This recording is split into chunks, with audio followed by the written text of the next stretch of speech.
भूमिपुत्र विधेयकावरून उठलेलं वादळ अद्याप शमायला तयार नाहीये. विधानसभा संपून 4 दिवस झालेले आहेत. या विधानसभा अधिवेशनामध्ये हे विधेयक संमत झालं त्यावेळी विरोधी पक्ष बाहेर गेले होते, सभात्याग त्यांनी केला होता.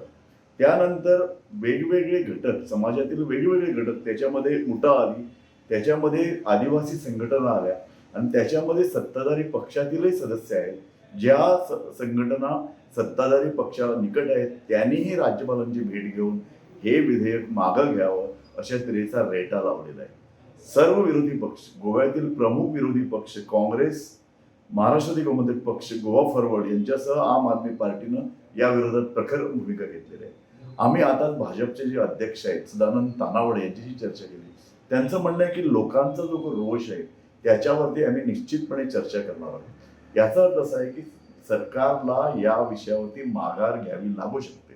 आज फेसबुकवर किंवा समाज माध्यमांवर जी चर्चा चालू आहे त्याच्यामध्ये एकच निकष निघतोय की मागच्या दिगंबर कामत सरकारला भाषा माध्यम प्रश्नावर जो काही रेटा लागला, जो काही त्यांना माघार घ्यावी लागली होती, सरकारचं अत्यंत पानिपत झालं विधानसभा निवडणुकीमध्ये.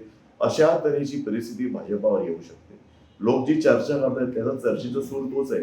जे जे भूमिपुत्र आहेत, जे जे समाजातील वेगवेगळे कमकुवत वर्गातील जे घटक आहेत ते विरोध करतायत, राजकीय पक्ष विरोध करतायत आणि लोकांमध्ये अत्यंत अस्वस्थता दिसते. केवळ 66 जिथं कॅथलिक प्रबल्य आहे तिथंच नाहीये, पण एकूण समाजामध्ये आणि भाजपच्या पाठीराख्यांमध्ये सुद्धा हा विरोध आता दिसतोय.